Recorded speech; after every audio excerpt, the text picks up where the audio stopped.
You're listening to the Yoga Medicine Podcast. I'm your host, Rachel Land.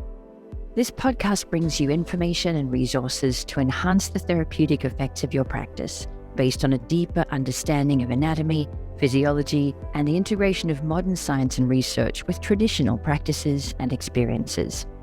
Join me and my co-hosts Tiffany Cruikshank and Katya Bach as we dive into all things yoga, research, and wellness.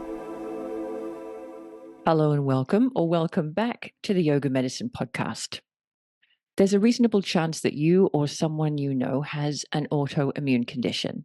Well, today's guest on the podcast strongly believes that yoga can help those with autoimmune conditions feel better equipped to navigate stress, manage pain and fatigue, and maintain quality of life.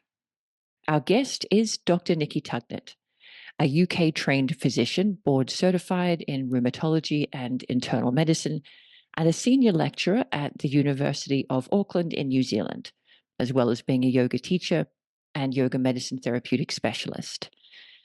Her specialty is working with people with autoimmune conditions and arthritis, and her research focus is on lupus specifically. She has published a number of papers as part of her work with the Asia-Pacific Lupus Collaboration. Nikki is also now the founder and CEO of Integrated Rheumatology, New Zealand's first holistic rheumatology service, where yoga and complementary health modalities are offered alongside conventional medical care. So there's perhaps no one better suited to talk to us about autoimmune conditions and to help us understand them in the context of yoga practice. Let's hear my conversation with Dr. Nikki Tugnet.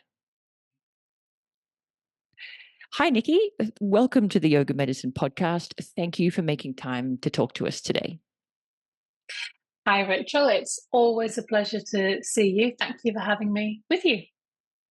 I think let's just get straight into it. Maybe the most natural place to start is you're a rheumatologist, but I'm not 100% sure I know what that means. So maybe you define that to kick it off.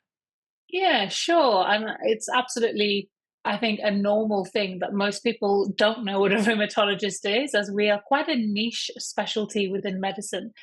So a rheumatologist is a medically trained doctor, and specifically a physician that's specialized in internal medicine.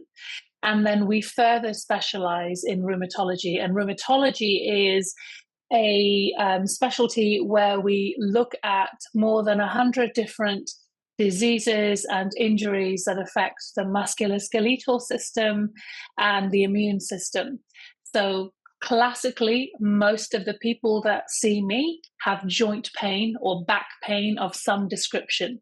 And that might be because they've slipped a disc or they've had an osteoporotic fracture in their spine, but it could be because they've got something autoimmune like rheumatoid arthritis or systemic lupus or ankylosing spondylitis. So there's a whole spectrum of conditions that we see, we diagnose, and we treat within rheumatology. But I would say that over the past 20 to 30 years, rheumatologists have really become super experts, if you like, in managing autoimmune and inflammatory conditions. So that is really what we see. Probably 80% of the time, we are looking after people who've got conditions on that end of the spectrum. And it feels like they're on the rise. Is that just my perception, or is that the reality? Are autoimmune conditions more common these days than they used to be? You're absolutely correct. Autoimmune diseases are rising, the incidence and the prevalence. Part of that is better diagnostic techniques, but part of that is the great unknown. We're not entirely sure why so many autoimmune diseases are either being recognized for the first time. So a recent example would be even, long COVID is thought to have some autoimmune mechanism underpinning it, but not really understood. So that's a relatively new condition, only from within the last 5 years.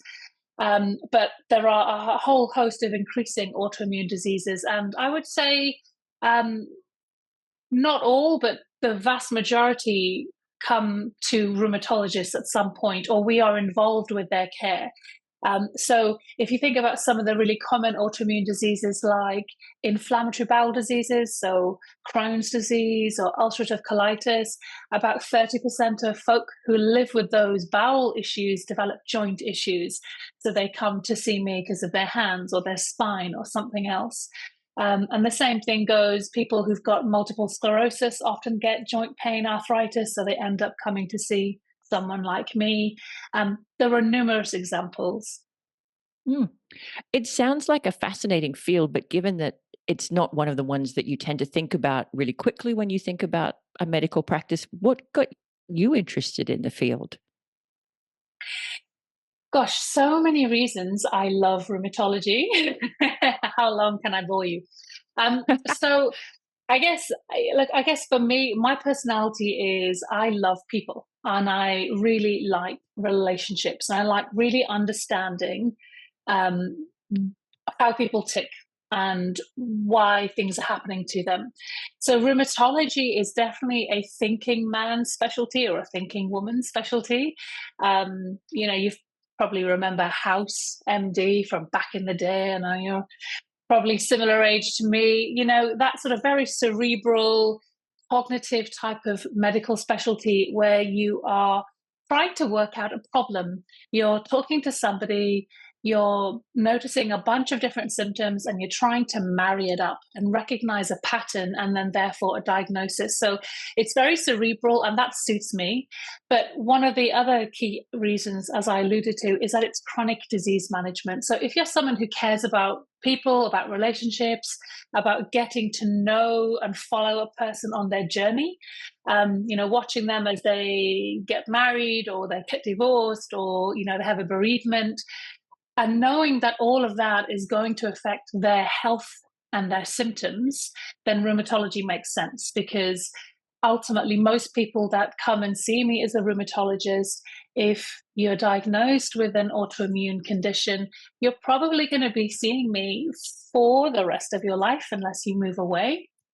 And so it means you want to have a good relationship with your doctor. So those two aspects really fit my personality. The sort of more scientific reason why I like rheumatology, why I got into it, is because it's such a lovely mix of sort of science and clinical work, and also all these exciting immunology based discoveries that have happened in the past 20, 30 years that have totally revolutionized it. So I'll give you an example. If you had a diagnosis of, rheumatoid arthritis maybe 30 years ago, we did not have the armory of medications and therapeutics that we've got now.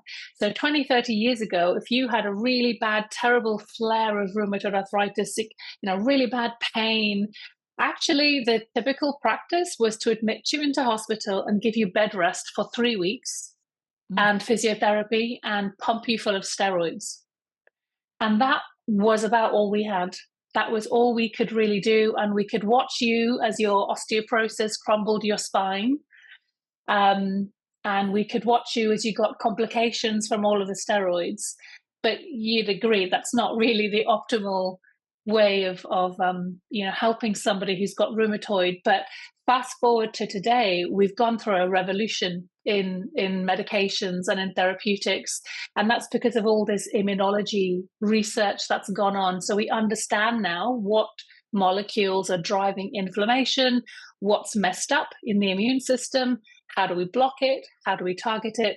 And so today, if you're diagnosed with an autoimmune condition, you can lead a really full, active life.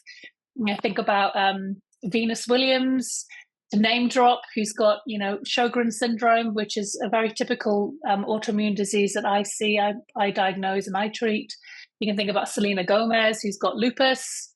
Again, a very common disease that I treat, but rare overall. So those are the main reasons why I've gone into it. And it's the main reasons why it's kept my interest. And I've not felt tempted to jump ship and go and become a different kind of specialist. And I'm already getting a sense that even though there's a huge range of conditions and they sound like they can differ quite markedly in terms of how you diagnose and maybe even treat them, that there are some common denominators as well. You've mentioned joint pain, you've mentioned flare-ups, and then you've mentioned the link with the immune system, which immediately, as a yoga teacher, gets my head thinking about the impacts of things like stress and sleep and our perception of what's happening to us. So maybe before we head into the sort of yoga side of things, are there any other kind of common denominators of these conditions that give you the in to work with people, either through conventional medicine or complementary modalities? Yeah, such a great question. And I guess the way I'd approach it is by saying it's a little gray. So autoimmune disease and inflammatory diseases, I think they're terms that are often used interchangeably. I do it myself. So often if somebody's got an autoimmune disease, I'll say they've got an inflammatory arthritis. So, rheumatoid arthritis, as an example, is autoimmune, but it's also called an inflammatory arthritis. So the terminology can really get confusing. But there is technically, I guess, a bit of a difference. So if you've got an inflammatory disease, that might mean cancer. That might mean cardiovascular disease, where the problem is excess inflammation. And yes, you're absolutely right. Chronic stress, lifestyle, environmental pathogens, hormones, our gender, lots of things can drive inflammation, and of course, lots of unknown things that we don't yet understand. But if somebody's got an autoimmune issue going on, although they typically will have inflammation, the cause of that is because their immune system is dysregulated. And again, that links into yoga and particularly what we have learned about sort of nervous system regulation and how it can affect the immune system.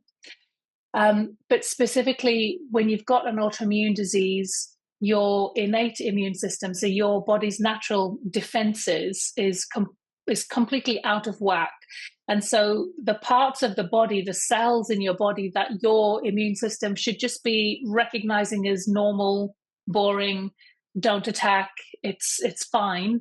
The immune system mistakenly believes those cells are infections or foreign invaders. And so it mounts this terrible response. And it's the immune response that causes the symptoms. And the symptoms are 99% inflammation if you have an autoimmune disease, if that makes sense. So I guess immune system dysregulation is probably it's at the heart, I guess, of whether you've got inflammatory issues or whether you've got autoimmune issues. And I guess if we unpack immune system dysregulation, this has sort of been studied, I guess, quite extensively, probably in the last 20 or 30 years. But the idea is that our hormonal systems, our endocrine systems, our nervous systems, our immune system, everything is interlinked. And I guess coming back to the good old vagus nerve and parasympathetic that we learn in so much detail, right, in our yoga medicine training as well. So we could probably make a difference. This is my feeling. This is my experience, my personal experience working with clients and with patients who've got autoimmune diseases or inflammatory diseases. Because the immune system is dysregulated and that's at the heart of it, things that will help to regulate that. There are techniques available to us within our little yoga toolbox. Yeah, and I guess that's what's going to lead into the juicy part of our conversation today, which is you've been a doctor for a while, and yoga is a little more recent an addition, at least for you qualifying as a teacher. So were there limitations that you found in your practice from purely conventional medicine? Where did you come up against things that you felt frustrated and limited and started to reach for other modalities like yoga? Yeah, so as you say, I've been a practicing doctor for almost 20 years, a rheumatologist for 10 years, practiced yoga myself for more than 10 years, but only recently decided to become a teacher in it. And I think the driving spur for me is My patients. So my patients have repeatedly told me over the years there are two symptoms that we never seem to really be able to fix in the medical field. So practicing conventional medicine, which is pain and fatigue. And if you have an autoimmune condition, joint pain or musculoskeletal pain is really common. And even if we give you very potent medication to block inflammation, to try to repair the parts of the immune system that are dysregulated, it doesn't stop people from continuing to get pain. And we could probably go into the mechanisms of pain and nociplastic versus nociceptive, and that would be a whole separate hour on its own. But pain is an ongoing feature in most of the people that I see. Disabling fatigue also seems to be a real problem, again, even if your inflammation is controlled. So I hear this all the time from my patients, and I'm constantly asked, what can I do? What can I take? Is there some supplements? Is there some, what should I do, doc? And so I really wanted to be able to offer some tools that they could learn for themselves and then pick and choose and use for themselves when needed. So this is the toolbox of yoga, isn't it? Just, picking the technique that you need on that particular day. So that was the main driver, and the recognition that there's such an unmet need within our rheumatology community and this autoimmune community, because it just keeps on growing. As we talked about, the incidence is rising. The other key reason why I wanted to diverge my skills is because I'm very much aware that when a patient comes to see me as a doctor, I'm sort of giving a prescription, or I'm, giving an injection. I'm doing something to help the person. But actually what really matters is that the person has tools to help themselves and have some agency over how they feel and what they do. And that is what I love about yoga, because it's not about me fixing you, to use that same expression. It's more about empowering you, facilitating you to fix yourself. So that those are the sort of key reasons, and then trying to bring all of that together is my overall aim. So I want to be able to offer people the classical medical treatment to get the inflammation under control. Brilliant. But if you've still got fatigue, pain, or other symptoms, you're feeling really stressed, what other things can we do from a holistic perspective to kind of support the whole person, not just focus or fixate on the mechanisms of inflammation or the monitoring the lab tests, which is all important, but it isn't the only aspect of healthcare from my perspective. I love everything about that, because I have very, very limited experience with autoimmune conditions, but the experience that I do have is that it's, for the person, really disempowering, that there's this thing that happens, and no matter what they do, some days are good days and some days are bad days, and there seems to be no rhyme or reason to it. And even that, you can imagine what an impact that would have on your mental health, of just feeling like this just keeps happening to me no matter what I do. Absolutely, yeah, and that's the message that I hear time and time again.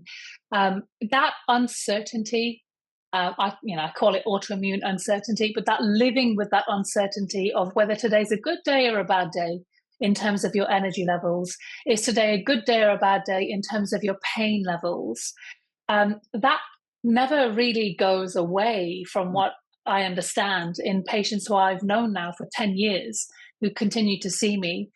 And so, what I think yoga can do is really help people to live better with that uncertainty, because they get to know themselves.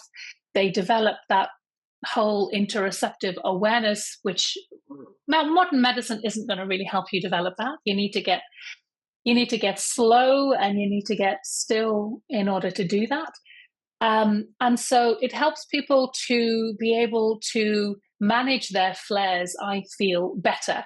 So when a flare up happens, it can feel really quite disabling, and instinct can be to reach out to your doctor, and of course you should if that's necessary. But actually sometimes there may be some things that you can do holistically to manage that flare and not need input from a healthcare professional. So that's what I really love about yoga. The other thing I forgot to say, and actually is quite important, when I talk to my patients about yoga, and they often mistakenly think of it as really it's an exercise, it's a physical exercise that you do, and they see the benefits physically, that yes, it could build flexibility and build a bit of strength in my muscles, which is all true. But as we know, really yoga is, in my opinion anyway, it is the main way to build that mind body connection. And so many patients in the rheumatology community, people living with autoimmune diseases, don't know about the importance of the mind body connection and how that can really influence your perception of pain, and how that can really even influence the immune system and how active it is. So there are just so many, there's a myriad reasons really to bring yoga to this community. Mm. Yeah, as you were talking, I was thinking about how there are plenty of things of, yoga on the internet, yoga as people who don't practice yoga would see it, that probably will be helpful, like gentle movement for your joints, you know, breathing with some awareness, keeping that sense of elasticity in your physical tissues. I can see all of that being helpful, but that's certainly not where my head went first. My head first went to, yoga really teaches you how to be in your body. And I imagine being in persistent pain would for many people have the opposite effect. You'd stop connecting to your body because you never get good news when you go there. So why would you keep going? You just stop paying attention. It's an intuitive thing to avoid, and yet it can be so powerful when you go the opposite direction and you lean in and you get curious and you investigate. Uh, so that was one thing that came up in my mind. And the other one was that non-judgmental awareness that is so challenging in yoga, but is so central to it, of no matter what you do, some days are good days and some days are bad days, whether you have an autoimmune condition or not. And yoga really helps you to cultivate some equanimity between all of those massive fluctuations that pull on our human mind and human emotions.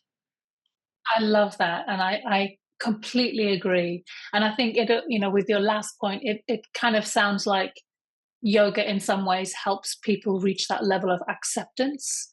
And I think you need that as part of your, when you're diagnosed with something chronic, which is by its very definition not curable and unlikely to go away one day. That acceptance of where you are and meeting yourself where you are, and not letting it spiral into depression, but rather a optimistic acceptance of where you are. I think that's a hard place to get to, but I really truly believe yoga helps. And I, from personal experience, like many of us, we come into yoga because we are going through a period of intense burnout or intense stress, makeups, breakups, bereavements. Um, I came into yoga because I was going through that in my own life, burnout and relationship breakdown, um, and yoga helped me develop or cultivate a sense of acceptance with what was happening in my life, and not letting it tumble into that downward spiral mentally that can happen to us. So yeah, so that's another really key area, and I love what you said. Yeah, I guess, well, maybe we talk about where you see yoga being really powerful for supporting conventional treatment for autoimmune conditions. We've talked about the things that we turn to immediately, that capacity to learn better interoception and proprioception. And I can link to some previous podcasts on pain science for people who want to understand why that can actually reduce our perceived pain. And we've also talked about the more kind of meditative or mental qualities of yoga, of giving us a little bit of space to witness what is happening without making that our whole story. What else do you tend to lean into when you're talking yoga to your patients? So patients, as I mentioned, they really care about pain and fatigue. So actually, they're two of the areas that I really lead with when I talk about yoga. Um, Interestingly, I talk about that more, and I promote yoga more to help with those areas rather than joint flexibility, which you might think would be the number one thing that a person who's got arthritis cares about, or joint stiffness. But I don't think it is. I think it is time and time again fatigue and pain. And that's probably because therapeutics that we've got, pharmacological stuff, actually is pretty good at helping with the other physical symptoms. So I start there. Um, I think it's important for people who've got these autoimmune conditions to know about the importance of stress, chronic stress, and definitely chronic unrecognized chronic stress. So the fact that they may be feeling fine and performing well and they're high functioning, but actually the body's in a constant stress state. And if you're also living with pain and fatigue, that's also going to mean you're in a chronic stress state. So I start there, and then I lead into um, the non-physical aspects of yoga first, and the Mm. importance of the deep breaths, the belly breathing, and it's actually mind blowing to clients, to people who've got these sorts of conditions, because that's not what they imagine yoga to be about. It's not the first thing that comes to mind. And so when we start there, that will cultivate those qualities that you talked about, the interoception. And then I start to lead people towards using props as a completely normal way to practice yoga and to facilitate being able to do yoga, even if you have pain. So there have been studies that have shown that if a person has a flare of rheumatoid arthritis or lupus or some other arthritis, yoga is still effective. It just means we adapt it and we vary it. And so we don't have to be afraid of movement. And that's one of the things that patients constantly say, which is, if I go on my exercise bike during a flare, it hurts. If I go for a long walk during a flare, it hurts. I can't do the things I normally do. And it makes total sense. But I like to explain that yoga isn't the same as other forms of exercise. And so showing the importance of how to use props, particularly chair yoga, means even on the days they've got terrible pain in their knee and their knee is blown up the size of a football, they can still move their upper body. They can still bring in that blood flow, the nutrients, and the endorphins, and sort of chemically improve how they're feeling in their mindset, that there is still something they can do despite the pain, if that makes sense. Oh, 100% makes sense. I couldn't nod any more or my head would fall off. I think there's always something we can do, and it almost always makes us feel physically better. But even if it didn't, even if we set that aside, just that internal sense of, okay, I can't get on my exercise bike and I can't go for a long walk, but I can sit on a chair, move my head and neck, move my wrists and shoulders. I can breathe into my belly. There's just the fact that there is something productive you can do, that in itself, I think, holds really potent benefit. And then, as you said, it usually does make you feel a little bit better. It changes your breathing, changes your circulation. It influences your nervous system. And as teachers, we've seen this impact on people. I didn't believe it when it was taught to me in teacher training. I was like, yeah, all yoga teachers think that stuff's important, but it really works. It really does. It really does. And just to pick up on that, I mean, anecdotally, I was working with a client this morning who, she happens to have ankylosing spondylitis, which is a chronic um, inflammatory disease, autoimmune disease of the spine, where the spine basically gets fused. And so they get less and less ability to move their spine. And she's got quite a lot of fusion. And she came to me actually because she was quite sort of stressed for various other reasons and in a bit of pain. And it was amazing. I got her into a restorative supported fish asana, and it was amazing to watch. When I guided her through connecting to her breath, I physically could see the muscles relax. I could see the tension she was holding in her glutes melt. The pelvis relaxed completely onto the floor. And so it only took 5 minutes or 10 minutes. It's not a huge undertaking, but yet it can cause amazing results in a short period of time. So those are the types of techniques that a lot of our patients in the community don't know about. And so that's what we shout from the rooftops as yoga teachers and yoga therapeutic teachers. Yeah, and it's tough because fully propped versions of poses aren't always taught in teacher training. And to be fair to teacher training, there's a lot of stuff that you've got to fit in just to get people out in the world capable of teaching a group class at their workplace or their gym.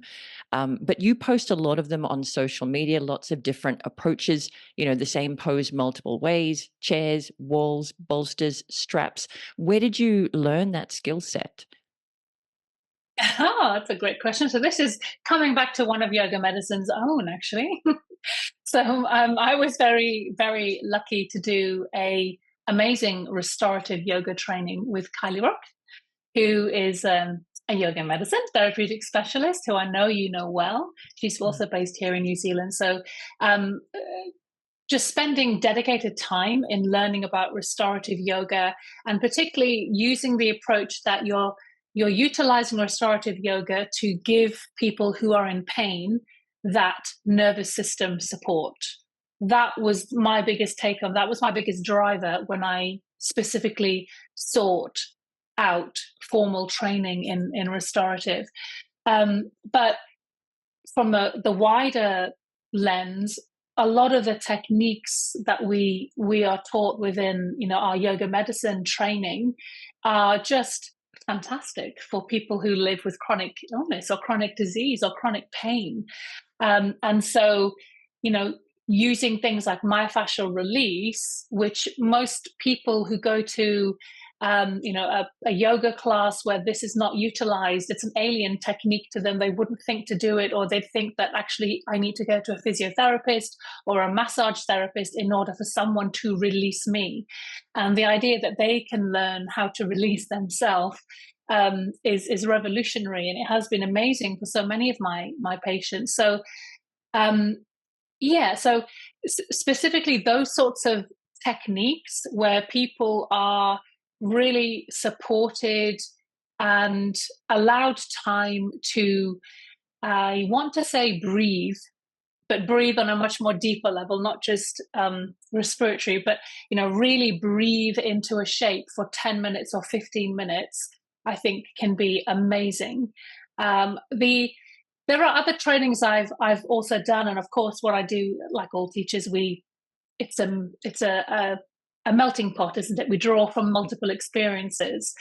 Um, yeah, so hopefully that answers your question. But shout out to Yoga Medicine and Kylie for that. Well, how convenient. And it means I can link to Kylie Rook's previous episodes as well for people who want to know who she is and what she's up to and Yeah. more about what she does. Yeah, I love that. So a couple of themes that have come out from that. Firstly is for the student who has an autoimmune condition, recognizing their range of motion and their pain level on the day. And your version of triangle in that body doesn't have to be the version of triangle that we see on social media or in the yoga textbook. It can be using a chair, using a block, using a strap, using a bolster. So meeting the student where they're at in terms of the range of motion that they have and in terms of the support that they need to reduce load on the joints. So that was the first big takeaway that I had there. The second one was the constantly underestimated power of going slow and taking time and being in that really nourishing restorative approach where you're in a pose for 5 minutes, 10 minutes longer, and you have a chance not just to physically breathe, but as you said, to exhale, to sort of allow yourself to be held and to set down some of your burdens. I've seen, as you have seen, what an extraordinarily powerful impact that can have on people who are constantly managing some level of pain, which in itself is inherently stressful. And then the last thing that came out there was myofascial release, which wouldn't be the first thing I would think about for somebody who's in persistent pain. And yet I've used it myself and found it enormously effective, especially when you approach it in a way that's sort of circumspect. So instead of lying all of your body weight down on a myofascial ball the first time you practice, maybe you're doing it against a wall and you've got a little less body weight. You give people a tester. How does it feel? Do I like it? Does it help? Can be an amazing way to connect people with tactile sensation and to get them to experience this body in a fresh way and a new way. So lots of tools in there already. Yeah, definitely agree with all of that. The myofascial release is surprising, as you say. A lot of people wouldn't think it's sort of counterintuitive to apply pressure to you if you feel pain in your body, but it is absolutely amazing when it's used carefully and gently. And um, I would probably say that myofascial release, from my observation, and restorative practices like restorative yoga and also yoga nidra are probably the three tools that seem to really help my clients with autoimmune conditions the most. And I mean, they all have in common this the fact that they're slow, they're introspective practices, and that they give people time to practice the pause and to really notice what's happening inside the body. And I think in the long run, they also seem to make the biggest difference when it comes to down regulating pain as well. So it's just interesting, those three areas. The nidra, the sort of daily yoga nidra, again, I've found it observationally so helpful for people who've got fatigue. If they give themselves, even if it's a short 10-15 minute yoga nidra daily, I have found that they've had amazing improvements in their energy levels. So there's so much that we can do, and so many ways in which we can help. I love that you brought up yoga nidra there, because for people in ongoing pain, sleep can be a real challenge. I think anyone who's ever been in pain, it's probably had the experience of finding it difficult to find a comfortable place and to have a comfortable place that lasts for 8 hours. And unfortunately, fortunately and fortunately, we know so much these days about the importance of sleep that if you're not getting good sleep, as well as not getting good sleep, you're also now vividly aware of what that's doing to your immune system and your cognitive function and your long-term health and inflammation. And so giving people something that they can do, even if they're having poor sleep, that refills those energy banks, that allows the body that deep recovery, again, is such a powerful tool to have in your arsenal. It is. And I think it's needed now more than ever, isn't it? There is so much distraction and noise in the world and stimulus.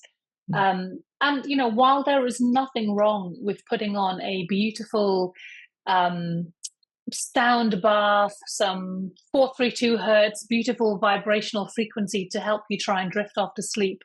Actually, I think there are definitely benefits for using a yoga nidra instead and being guided into this deeper level of unconsciousness or conscious unconsciousness. I don't know if I that's mean, a it a it term. certainly works for me. I have Yeah, not yet stayed awake for an entire yoga nidra practice, not same. once in my entire life. So I hear they're good. I can't tell you from personal experience because I've never stayed awake long enough to know. I love that. It's true. Me too. You said something earlier that kind of reminded me of something that I wanted to talk to you about today, which is the impact of the nervous system and us thinking that we have it all handled and our nervous system feeling differently. There's a post of yours on social media where you said, you might think you are dealing with stress by meditating regularly or journaling, but does your nervous system know that? And that really spoke to me because I think many of us do walk through our lives thinking, look, I'm fine. I have my challenges, but I've got it all handled. I'm doing what I can. But thinking that in our brain doesn't mean our nervous system is aware of that thought or responding accordingly. Do you want to say a little more about that? Oh, yeah, I that was actually one of my favorite, most recent posts when it sort of came to me that I was speaking to myself, like so many, so many posts. When we make a post, oh, really, we're speaking to ourselves, and it just happens to resonate with other folk as well. Yeah, I mean, there's certainly this acknowledgement that we can be really high functioning, high achieving. We can have a conscious idea that we're giving ourselves timeouts. We're actively relaxing. We are doing our nidras. We are going for a massage. We're doing all of those things that we think will help to lower our cortisol responses, our adrenaline, and all of that. But my suspicion is that from an evolutionary perspective, our stress systems, our hypothalamic pituitary, all of that stuff, I don't think it's quite caught up with modern day living. And I don't think it can respond and it can regulate and get into this state of true nervous system regulation quickly.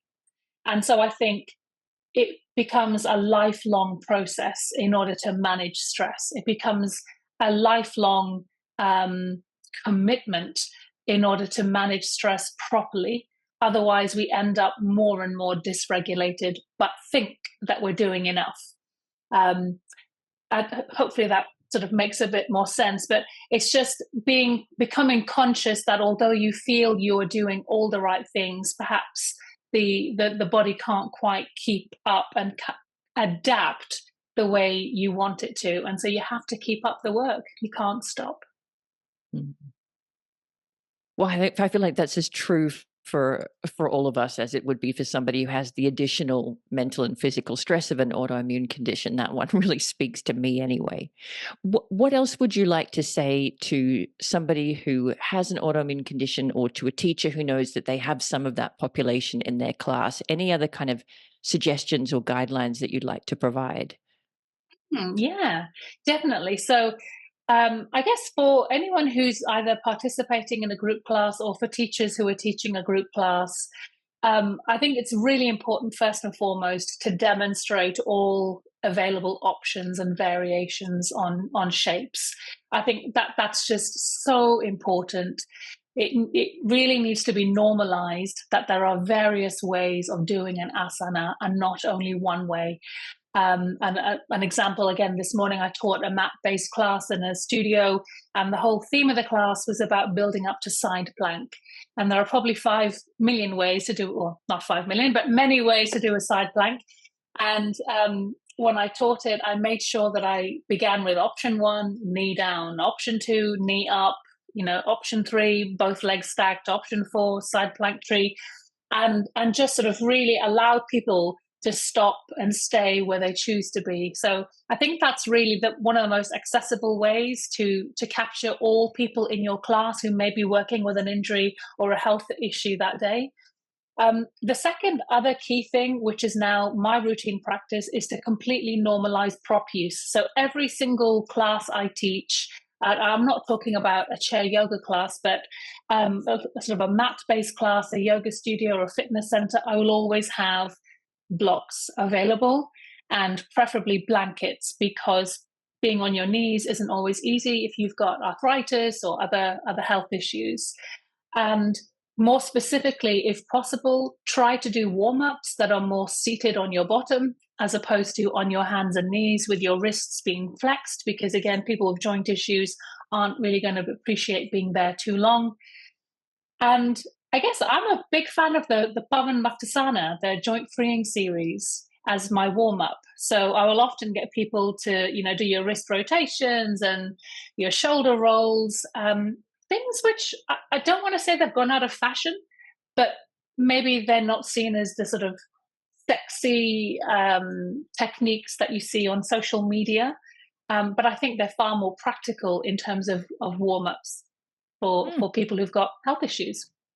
I love that. And for the population that I teach, plenty of older people who are in great health still have less range of motion than they had when they were 20, or maybe less range of motion than they have on a good day. And yeah, I'm a big fan of warm-ups as well. Simple joint rotation, while it doesn't look great on Instagram, does feel good in the real body. It does. And again, it's easy for them to learn and do themselves at home once they've, learned how to roll their wrists and work their fingers and do that. You don't need any special equipment, and they can do it at their desk, they can do it at work, they can do it whatever they want. So I think they're my sort of most helpful tips for teaching in a group setting. Of course, if you're teaching one-to-one, you're going to have the luxury of time to really do an intake and understand what their particular needs are. But it does, of course, need to be individualized, whatever you offer them, because no two people with rheumatoid arthritis, for example, are the same, as you know. So we've just got to work with whoever's in front of us and how they're feeling that day. Yeah, wouldn't it be lovely if we could put out a little cheat sheet of here are the 3 poses that you do for rheumatoid arthritis and here are the 3 that you do for lupus. But if you haven't figured it out from listening to this podcast yet, that's not how life works, unfortunately.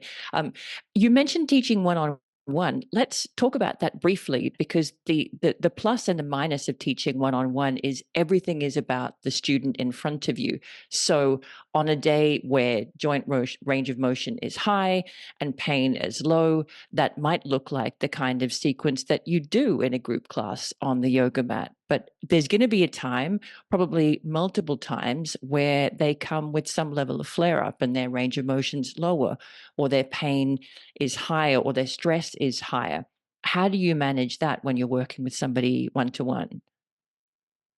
Yeah, so when we get together, I will get a sort of briefer intake on subsequent sessions. And then if they tell me, look, I've got terrible pain in my wrist, or, I just can't do anything on my shoulders, I will still get them to do standing shapes, for example, or standing asana, but I just won't mobilize the part of the body that's hurting at that current moment. I often will use a lot more savasana versions or variations. So I'm a big fan of supported upright savasana. I love prone shavasana as well. So I'll try to use a little bit or bring a bit more of that in if they're in the middle of a flare or they're feeling really stressed. Um, but if they are, pain free on that particular day, then what I tend to do is always have a chair available, and although they may not sit on it and they may be doing mat based or floor based yoga, they have a chair that they could hold on to the backrest while standing, for example, if they needed, if the balance wasn't so great on that particular day. So again, it's just normalizing the idea that you can lean on something to facilitate your practice. It doesn't mean your practice is in any way lesser or not as helpful. It's just changing and shifting according to how you feel. Yeah, I love that. And I think if you're a teacher listening to this, the biggest takeaway that I would suggest you have from this conversation is expose yourself to many, many options. Triangle doesn't just look like the one in the textbook, and Shavasana doesn't just look like the one in the textbook. Investigate as many different ways of practicing poses as you can, and start to challenge yourself to find ways to take the benefit of the pose without irritating the part of the body that might be sore or tender. To me, that's really fun. It really fires up your troubleshooting and your problem solving skill set of how can I get them the benefit without bothering their knee, or how can I get them to really relax comfortably if it's difficult to get down to the floor or back up from the floor. So expose yourself to a bunch of options and just be ready to pull them out of the toolkit as inevitably a situation will eventually require. It's so true. And I would just add to that and say, I think if you are interested in working with people one to one, I think it's actually really helpful to get either a lot of your own experience in chair yoga or get a chair yoga training. And again, chair yoga training varies because it depends on whether you're fully seated or whether you're standing, or even myofascial release, when we do it adapted while sitting in a chair, there are still benefits to be had, but we do need to know where to put the ball, for example, or how to do that. And once you've got that, it just makes you a much more confident and much more comfortable with your client. Even if they are working with pain that day, you can still pull something out of the hat to help them massage or get moving. So yeah, I would definitely recommend getting deliberate experience with using a chair and viewing all of your common shapes like a tree pose or your side angle or warriors, but how you might vary it with a chair. Yeah, I love that advice. I think that's really sensible. I mean, I feel like there have been a bunch of really useful suggestions come out of this conversation, no matter what the autoimmune condition is that the person's experiencing. The first one being, don't underestimate the power of the more subtle practices of yoga, like breath work, like interoception, like that capacity to sit without judgment and to cultivate equanimity. Don't underestimate the power of things like restorative yoga that don't look like they're doing much from the outside, but have really nourishing influence on the nervous system and give people space to really relax. Don't shy away from things like myofascial release, which might not be your first, automatic thought. You would kind of think, oh, myofascial release is for athletes. You wouldn't do that on somebody in persistent pain, but you totally can, depending on the person and what they're feeling and how you mitigate the amount of body weight and the amount of surface area that's in contact with the prop, how hard the prop is, all of that sort of stuff. And then just expose yourself to a bunch of options with blocks, bolsters, straps, blankets, chairs. Use them yourself, demonstrate with them in class, offer versions of poses even when you're teaching groups, because chances are there'll be people in the room who would really benefit from knowing those options. If not for today's practice, then maybe for next week's. Anything else that you feel like you want to leave people with that we haven't covered enough? I guess the two last things we touched on yoga nidra. Don't forget the importance of yoga nidra. Slip it into your classes if you can. That's not always easy, but if you can. And the last thing, which I think is actually the most important, is help people enjoy Shavasana. Shavasana is the hardest asana for anyone who's living with pain.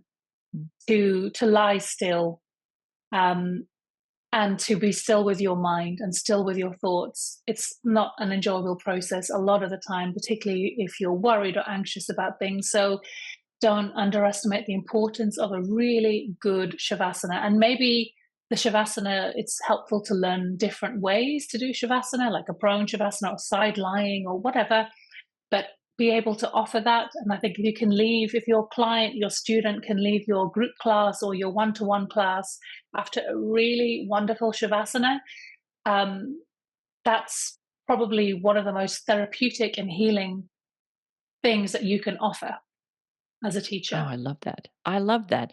And I mean, maybe if there's somebody who has a really racing mind or is experiencing a lot of anxiety, you play them somebody else's yoga nidra. If you haven't been trained in how to create one yourself and you're working with somebody one-on-one, maybe you play their favorite piece of music or a really beautiful, soothing yoga nidra to give them something to hold on to, something to focus on to. So even there, set aside the traditional guidelines of what the pose is supposed to look like and find a version that really nourishes this person in front of you. I love that.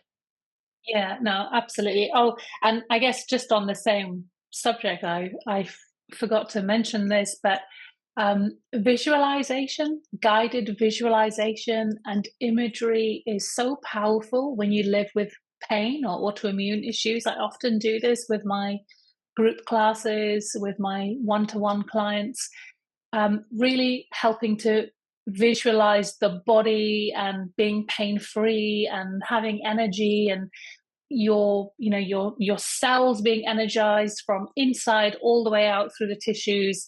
It can be incredibly powerful and moving for clients, so I recommend that too. I love that because I think it would be easy to forget that there is a possibility of you being pain free at some point, and just remembering how that feels, holding on to that memory in your nervous system, I think is such an important thing to create the possibility for it to come back again. If not today, then Yes, maybe tomorrow. If not in my hip, then maybe in my wrist, leaving space for that reality to be possible at some point. absolutely. And I think that's probably one of our key roles without it being said within our job description. But I think if we facilitate yoga, we are trying to create a ambience or an environment of optimism, of positivity, of possibility and appreciation for the body for where it is right now. Mm. And I guess after talking to you today, I would suggest if anyone's experiencing an autoimmune condition, also find yourself a really good doctor, somebody who is open to some other modalities, somebody who's willing to develop a relationship with you over the long term and listen to you and really hear you and really see you. And I know you're in the process at the moment of creating a holistic rheumatology practice. This sounds exciting for New Zealand. It is. It's a real passion project. It's very exciting. It actually begins this week or very shortly. I'm operating. I already work within the public health sector, but I'm operating or launching a private service where I'll be able to offer all the conventional stuff that we do as a rheumatologist, but there will be a huge sort of lifestyle slant to it and a more holistic slant where there's access to other mind body techniques like mindfulness or breathing, pranayama, myofascial release, even Reiki if one is interested. So there are lots of other ways to help people live. And so I'm hoping that the good people of New Zealand will be the first to enjoy this, and then who knows what the future will bring. Well, fantastic. Well, we'll link to the website for that new venture, as well as all of the other links we've talked about, those related to pain science, ways that you can find Dr. Nikki Tugnet and learn more about what she's doing, see some of her social media posts with all the propped options of poses. Anything else you want to leave us with today, Nikki? No, I think I'm just, again, thank you for having me on. Thanks for having this amazing conversation. And yeah, I will hope to see you again and connect again. Great. Well, we will link to your social media and your website for people who want to learn more. And I just want to finish by saying thank you so much for giving us your time, your experience, your passion, and your expertise today. Thanks so much, Rachel.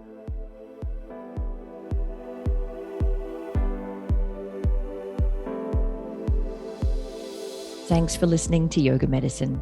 If you liked the show, be sure to subscribe and leave a rating and review on Apple Podcasts or wherever you listen to podcasts. And if you got something out of this episode, please spread the word and share it with a friend. You can find more information, articles, trainings, and classes at yogamedicine.com. Check us out on social media as Yoga Medicine, or you can email us at info@yogamedicine.com. Thank you for being part of our Yoga Medicine community. The content of this podcast is not medical advice and is not meant to replace medical care. Please consult your healthcare provider to determine what is best for your unique healthcare needs.